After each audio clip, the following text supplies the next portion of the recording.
Good morning बच्चों। आज हम लोग हाई स्कूल अर्थात कक्षा 10 के चौथे लेसन का अगला टॉपिक पढ़ने जा रहे हैं, एथेनॉल के रासायनिक गुण। एथेनॉल की रासायनिक गुण, केमिकल प्रॉपर्टी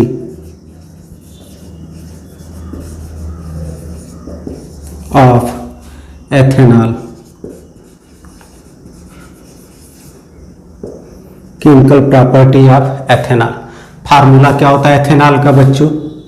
C2H5OH या CH3CH2OH, यही एथेनॉल का फार्मूला होता है।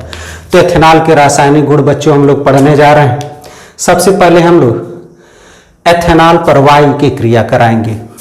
गौर से समझिएगा, एथेनॉल पर वायु की क्रिया से कार्बन डाइऑक्साइड तथा जल बनता है। नंबर 1, एथेनॉल पर वायु ऑक्सीजन की क्रिया से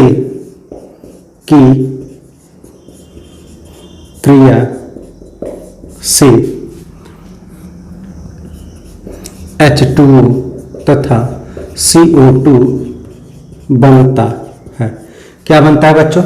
एथेनॉल पर वायु की क्रिया से H2O तथा CO2 बनता है। C2H5OH plus O2 is equal to CO2 plus H2। इसके साथ साथ बच्चों प्रकाश प्लस उष्मा भी निकलती है। अब इसको बैलेंस कर ले बच्चों। यहाँ कितना आएगा बच्चों? 3O2, यहाँ 2CO2 और यहाँ आपका हो जाएगा 3H2O। इस तरह से इक्वेशन बैलेंस हो गया। गौर से फिर समझिएगा बच्चों, एथेनॉल पर वायु की क्रिया से कार्बन डाइऑक्साइड जल तथा कार्बन डाइऑक्साइड बनता है। तो देखिए हमने बना लिया। क्लियर हो गया बच्चों। अब इसी प्रकार एथेनॉल सोडियम धातु से क्रिया करके सोडियम एथॉक्साइड बनाता है। एथेनॉल सोडियम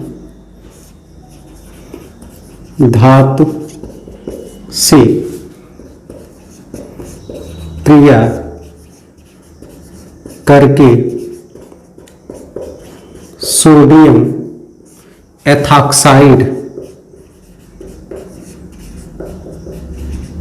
एथॉक्साइड बनाता है। गौर से समझिएगा बच्चों। अब हम इक्वेशन आपको लिख करके दिखा रहे हैं। C2H5OH किससे क्रिया कर रहा है बच्चों? सोडियम धातु से। ये आपका सोडियम धातु से क्या बन रहा है बच्चों? C2H5O। यहाँ से C2H5O ले लीजिए और यहाँ से Na ले लीजिए, Na। देखिए सोडियम एथॉक्साइड बन गया। बचा क्या बच्चों? H2। क्या बचा? H2। बैलेंस कर ले। यहाँ H2 है तो अर्थात यहाँ भी हमारा 2 हो जाएगा, यहाँ भी हमारा 2 हो जाएगा और यहाँ भी हमारा 2 हो जाएगा। इस तरह से हमारा बैलेंस हो गया। क्लियर है बच्चों? अब गौर से समझिएगा बच्चों। तीसरा, एथेनॉल एसिटिक एसिड से क्रिया करके एथिल एसीटेट नामक एस्टर बनाती है। एथेनॉल एसिटिक एसिड से क्रिया करके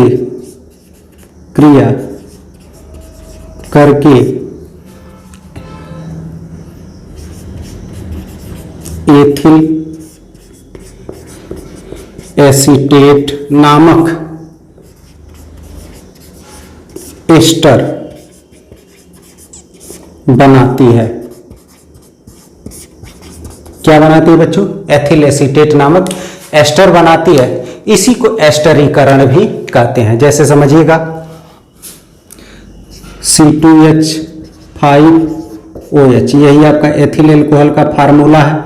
क्या बच्चों? एथिल एल्कोहल का फार्मूला है। एसिटिक एसिड का फार्मूला CH3COOH, यह आपका एसिटिक एसिड है। क्रिया करके क्या बना लेंगे? गौर से देखिएगा, यहाँ से CH3COO, CH3COO और यहाँ से C2H5। देखिए एथिल एसीटेट बन गया। बचा क्या बच्चों? यहाँ से H और यहाँ से OH, बाहर क्या निकल गया? H2O। यही आपका एथिल एसीटेट है। क्या बच्चों? Ethyl acetate, acetate. इसे एस्टर भी कहते हैं। क्या कहते हैं? यह एस्टर है और इसकी क्रिया को एस्टरीकरण कहते हैं। क्या कहते हैं बच्चों? एस्टरीकरण, एस्टरीकरण। अर्थात परीक्षा में आपसे पूछ दे कि एस्टरीकरण किसे कहते हैं, तो हम लिखेंगे एथेनॉल एसिटिक एसिड से क्रिया करके एथिल एसीटेट नामक एस्टर बनाता है, उसे ही हम एस्टरीकरण कहते हैं। क्लियर हो रहा है बच्चों? तो इस तरह से हम इसको लिखते हैं। अगला बच्चों, एथिल एल्कोहल अमोनिया से क्रिया करके एथिल एमीन बनाती है। चौथा, एथिल एल्कोहल अर्थात एथेनॉल। क्या बच्चों? एथेनॉल किससे क्रिया करके? अमोनिया से, अमोनिया से क्रिया करके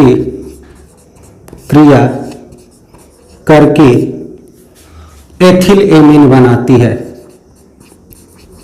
एथिल एमीन बनाती है।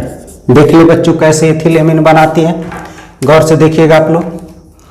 अर्थात C2H5OH यही एथेनॉल या एथिल एल्कोहल का फार्मूला है और NH3 आपका अमोनिया का फार्मूला है। क्रिया करके गौर से देखिएगा, यहाँ से C2H5 और यहाँ से NH2, C2H5 और यहाँ से NH2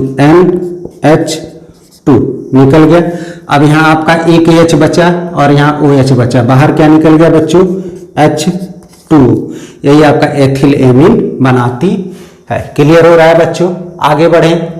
5वां नंबर, एथिल एल्कोहल को सांद्र सल्फ्यूरिक अम्ल की उपस्थिति में 160 से 170 डिग्री सेंटीग्रेड ताप पर गर्म करने पर एथिलीन प्राप्त होता है। क्या बच्चों? एथिल एल्कोहल या क्या इसी को? एथेनॉल को सांद्र H2SO4 की उपस्थिति में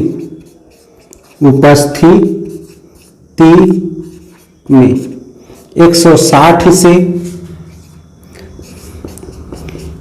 170 डिग्री सेंटीग्रेड ताप पर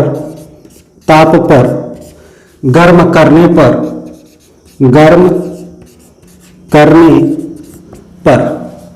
एथिलीन प्राप्त होता है। एथिलीन प्राप्त होता है। देखते हैं बच्चों, जैसे मान लीजिए आपका एथिल एल्कोहल है C2H5OH को हम गर्म करें सांद्र H2SO4 की उपस्थिति में 160 से 170 डिग्री सेंटीग्रेड ताप पर, तो प्राप्त होता है CH2 डबल बॉन्ड CH2, या इसी को हम इस प्रकार से भी लिखते हैं C2H4। क्लियर हो गया बच्चों? प्लस बाहर क्या निकलेगा? H2O, यही एथिलीन प्राप्त होता है। क्लियर हो रहा है बच्चों? यानी एथिल एल्कोहल को 160 डिग्री सेंटीग्रेड पर सांद्र H2SO4 की उपस्थिति में गर्म करते हैं तो क्या प्राप्त होता है बच्चों? एथिलीन प्राप्त होता है, यही एथिलीन है। अब गौर से बच्चों समझिएगा, यदि एथिल एल्कोहल पर सांद्र H2SO4 की क्रिया 110 डिग्री सेंटीग्रेड पर कराते हैं तो एथिल हाइड्रोजन सल्फेट प्राप्त होती है। तो देखिए हम लिख रहे हैं बच्चों, छठा नंबर एथेनॉल, एथेनॉल सांद्र H2SO4 से 100 से 110 डिग्री सेंटीग्रेड ताप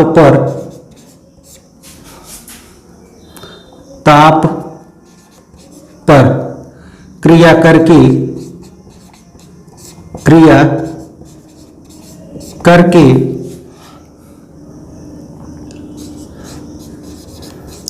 एथिल हाइड्रोजन सल्फेट बनाता है। गौर से देखिएगा बच्चों, यह आपका एथेनॉल है C2H5OH, यह किससे क्रिया कर रहा है बच्चों? सांद्र H2SO4 से। सांद्र H2SO4 से क्रिया कर रहा है कितने डिग्री सेंटीग्रेड ताप पर बच्चों? 100 से 110 डिग्री सेंटीग्रेड ताप पर क्रिया कर रहा है। तो बन क्या रहा है? C2H5 एथिल, अब यहां से HSO4 देखिए इसी का नाम है एथिल हाइड्रोजन सल्फेट। बाहर क्या निकल जा रहा है आपका बच्चों? H2O देखिए एथिल हाइड्रोजन सल्फेट बनाता है। क्लियर हो रहा है बच्चों? अगर क्लियर हो रहा है तो इसे उतार लीजिए, आगे बढ़ें।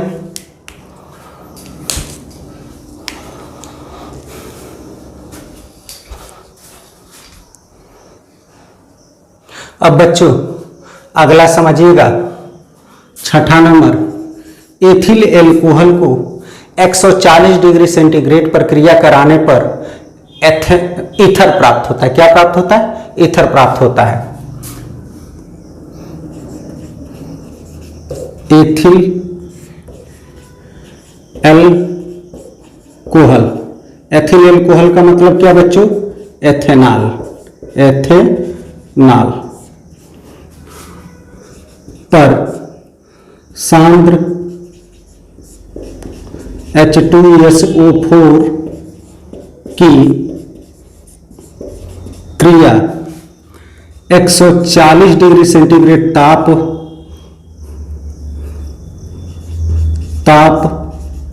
पर कराने पर ईथर प्राप्त होता है। उस ईथर का क्या नाम है? डाई एथिल ईथर प्राप्त होता है। चलिए देखते हैं बच्चों कैसे प्राप्त होता है। गौर से आप लोग देखिएगा, ये हमारा C2H5OH है, इस पर सांद्र H2SO4 की क्रिया करा रहे हैं। उपस्थिति हम लेंगे 100 से 110 डिग्री सेंटीग्रेड। बनेगा क्या बच्चों? C2H5HSO4 प्लस H2O बाहर निकल जाएगा। क्लियर हो गया बच्चों? एथिल हाइड्रोजन सल्फेट बना। फिर यह एथिल हाइड्रोजन सल्फेट C2H5HSO4 फिर एथिल एल्कोहल से क्रिया करेगा, C2H5OH से क्रिया करेगा। अब टेम्परेचर कितना हो जाएगा बच्चों? 140 डिग्री सेंटीग्रेड। तो क्या बनेगा? गौर से देखिएगा, यहाँ C2H5 हो गया बच्चों। यहाँ से C2H5O, तो हमने O पहले लिख लिया, फिर C2H5 लिख लिया। क्लियर हो गया? बचा क्या बच्चों? HSO4 और यहाँ से H, यानी बाहर निकल गया आपका। देखिए डाई एथिल ईथर बन गया। इसी का क्या नाम है बच्चों? Die ethyl ether. क्लियर हो रहा है बच्चों? अब आगे बढ़ें, चलिए आगे बढ़ते हैं। अब एथिल एल्कोहल का ऑक्सीकरण अगला पढ़ेंगे। छठा नंबर क्या पढ़ेंगे बच्चों? एथिल एल्कोहल का ऑक्सीकरण, अर्थात एथिल एल्कोहल के ऑक्सीकरण से हम एसिटिक एसिड प्राप्त करते हैं। क्या प्राप्त करते हैं बच्चों? एसिटिक एसिड प्राप्त करते हैं। एथेनॉल के ऑक्सीकरण एसिटिक एसिड प्राप्त करते हैं। कैसे प्राप्त करते हैं बच्चों? जरा ध्यान से देखिएगा। सबसे पहले हम एथेनॉल लेंगे, C2H5OH लेंगे और इसका ऑक्सीकरण कराएंगे। या तो क्षारीय KMNO4 द्वारा या अम्लीय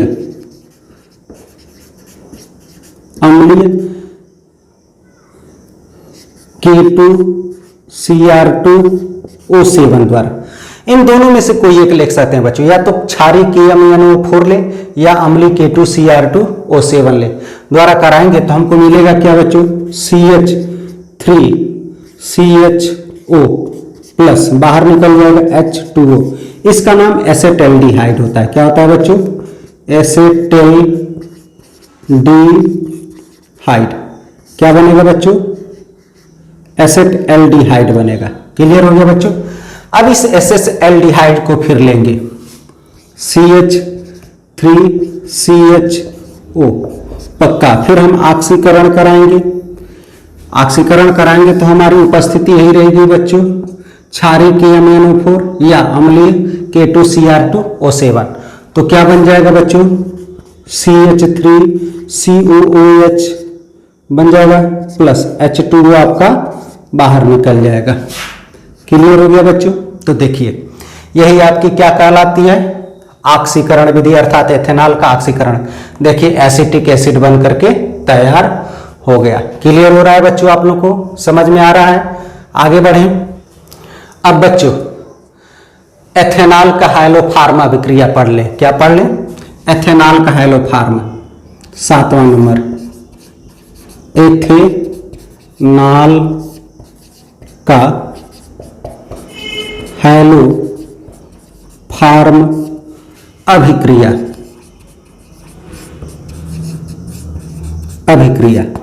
गौर से समझिएगा बच्चों। एथेनॉल का हाइलोफार्म अभिक्रिया क्या होता है? एथेनॉल पर हाइड्रोजन तथा कास्टिक सोडा के क्रिया को ही हम एथेनॉल का हाइलोफार्म अभिक्रिया कहते हैं। अर्थात एथेनॉल पर हम हाइड्रोजन तथा कास्टिक सोडा की क्रिया से हाइलोफार्म प्राप्त करते हैं। इसी को हाइलोफार्म अभिक्रिया कहते हैं। ऐसे बच्चों लिख रहे हैं, एथेनॉल पर हाइड्रोजन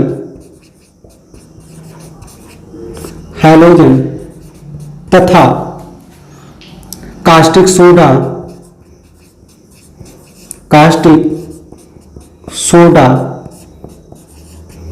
की क्रिया से प्राप्त पदार्थ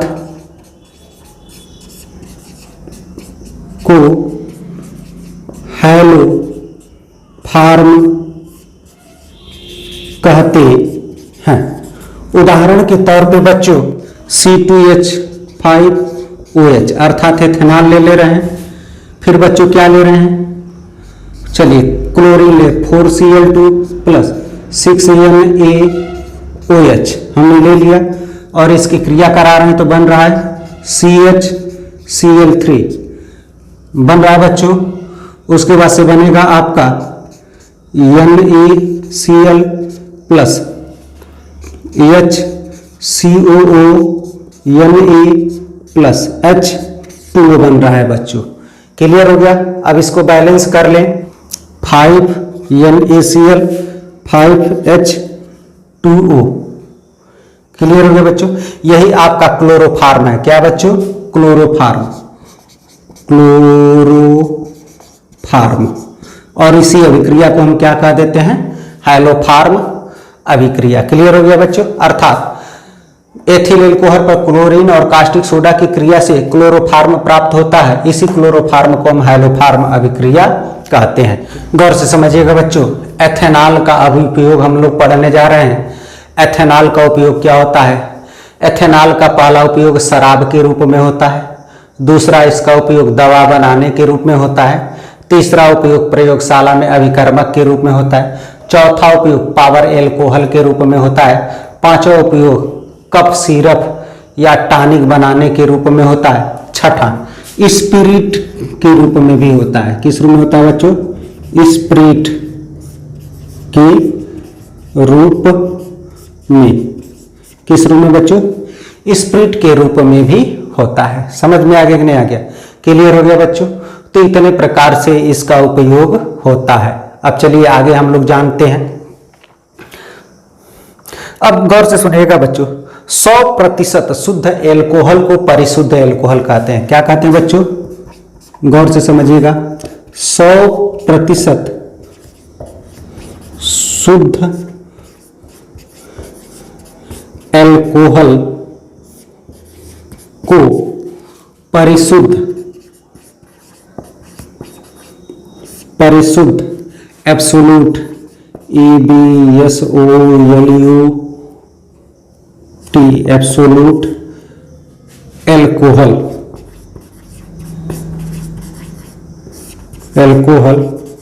कहते हैं।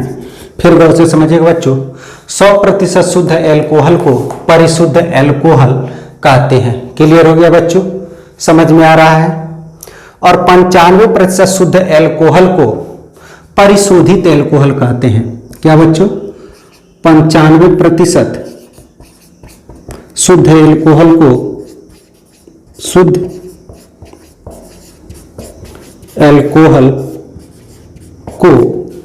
परिशोधित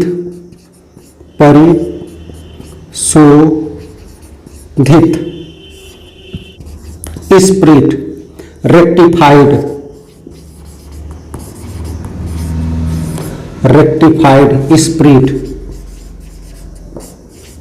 स्पिरिट कहते हैं। फिर गौर से समझिएगा बच्चों, हम क्या कर रहे हैं? 100% शुद्ध एल्कोहल को परिशुद्ध एल्कोहल कहते हैं तथा 95% शुद्ध एल्कोहल को परिशोधित स्पिरिट के नाम से हम लोग जानते हैं। क्लियर हो गया बच्चों? तो ये पॉइंट आप लोग याद रखिए। अब बच्चों समझिएगा कि पावर एल्कोहल किसे कहते हैं। क्या बच्चों? पावर एल्कोहल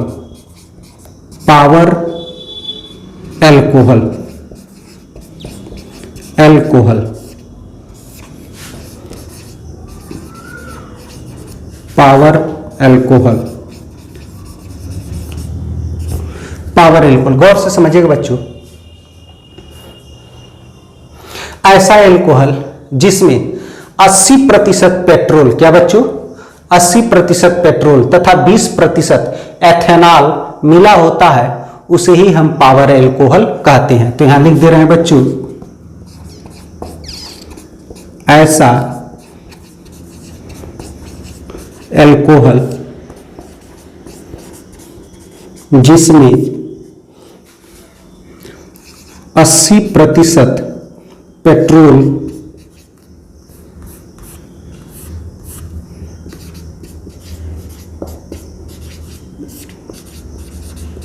तथा 20% एल्कोहल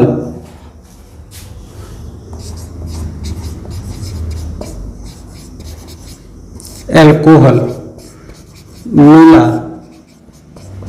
होता है, उसे पावर एल्कोहल कहते हैं। क्या कहते हैं बच्चों? Power alcohol. यानी ऐसा एल्कोहल जिसमें 80% पेट्रोल तथा 20% एल्कोहल मिला होता है, उसे पावर एल्कोहल कहते हैं। क्लियर हो गया बच्चों? तो देखिए हम लिख दे रहे हैं पेट्रोल पेट्रोल कितना बच्चों 80% प्लस एथेनॉल, एथेनॉल कितना बच्चों 20%। क्या हो गया बच्चों पावर एल्कोहल, पावर एल्कोहल, इसी को हम क्या कह देते हैं पावर एल्कोहल। समझ में आ रहा है बच्चों। ये इस प्रेरक क्या लेते हैं बच्चों बेंजीन, बेंजीन उत्प्रेरक, उत्प्रेरक की उपस्थिति में क्रिया होती है। क्लियर हो गया बच्चों। अब आइए बच्चों लास्ट पॉइंट हम लोग जानते हैं विकृत एल्कोहल। यही हम आपको लिख दे रहे हैं बच्चों विकृत alcohol.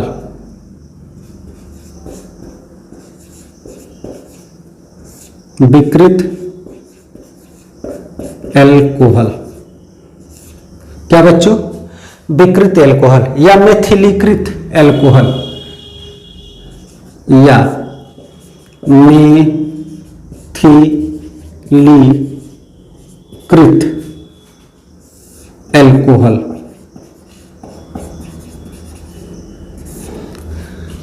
Denatured alcohol, DNATURE denatured alcohol, alcohol ORR methylated alcohol, methylated alcohol कहते किसको है बच्चों समझिएगा। परिशोधित एल्कोहल में यदि हम मेथेनॉल, पेरिडीन तथा अन्य विषैला गैस मिला देते हैं तो उसी को हम क्या कह देते हैं विकृत एल्कोहल कहते हैं। परिशोधित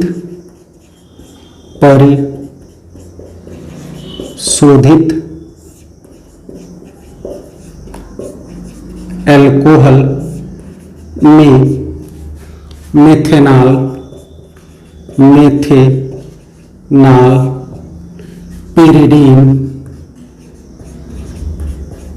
पेरिडीन तथा अन्य विषैला पदार्थ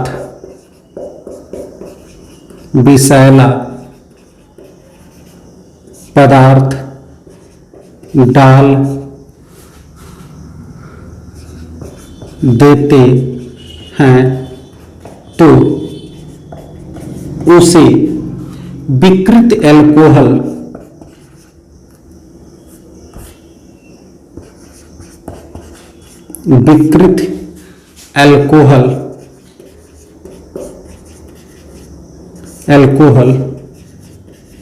कहते हैं। फिर गौर से समझिएगा बच्चों विकृत एल्कोहल किसे कहते हैं। परिशोधित एल्कोहल में मेथेनॉल, पेरिडीन क्या बच्चों मेथेनॉल, पेरिडीन तथा अन्य विषैला पदार्थ डाल देते हैं तो उसी को हम परिशोधित एल्कोहल कह देते हैं। और यह परिशोधित एल्कोहल विकृत एल्कोहल कहते हैं। और यह विकृत एल्कोहल जो होता है पीने लायक नहीं होता है। क्लियर हो गया बच्चों। अर्थात पीने से बचाने के लिए इसमें स्पिरिट, पेरिडीन तथा अन्य विषैला पदार्थ मिला दिया जाता है। Thank you. उतार लीजिए।